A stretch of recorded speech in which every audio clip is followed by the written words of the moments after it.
யானை வழித்தடங்களில் உள்ள ஆக்கிரமிப்புகள் அகற்றப்படாவிட்டால் எதிர்காலத்தில் மனிதர்கள் விலங்குகளிடையே மோதல் அதிகரிக்கும் என்று யானைகள் நல ஆர்வலர்கள் எச்சரித்துள்ளனர்.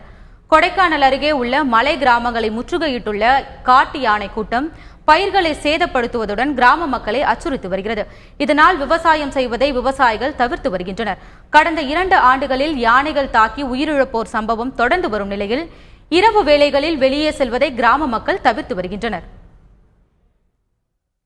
கொடைக்கானலும் அதை சுற்றியுள்ள வனப்பகுதியிலும் தற்சமயம் அதிகமான இனப்பெருக்கத்தின் காரணமாக யானைகளின் நடமாட்டம் அதிகரித்து விவசாயிகளை பயிர்களை சேதம் செய்து கொண்டிருக்கின்றது மற்றும் மனித உயிரிழப்பும் அடிக்கடி ஏற்பட்டு கொண்டிருக்கின்றது. அரசு உடனடியாக நடவடிக்கை எடுக்க வேண்டும். மதுரை மாநகராட்சியில் அசிஸ்டன்ட் எக்ஸிக்யூட்டிவ் இன்ஜினியரை வேலை பார்த்து இன்றைக்கி ரிட்டையர்ட் பீப்புளில் இங்கே அமைதியாக வந்து உட்காந்து வேலை பார்க்கணுன்ட்டு என் காட்டை டெவலப் பண்ணிகிட்டே இருக்கிறேன். இந்த காட்டை டெவலப் பண்ணதில் பல்வேறு பிரச்சனைகள், அன்னைக்கு அதே பிரச்சனைகள் தான். பலவிதமான கோளகரனால் விவசாயத்தை விட்டோம். இன்றைக்கி இருக்கிறதுல 3 ஏக்கரை வச்சுக்கிட்டு நான் விவசாயம் பண்ணிகிட்டு இருக்கிறேன்னா இதுலேயும் வந்து யானை தொந்தரவு பண்ணி என்னைய விவசாயமே பண்ண விடாமல்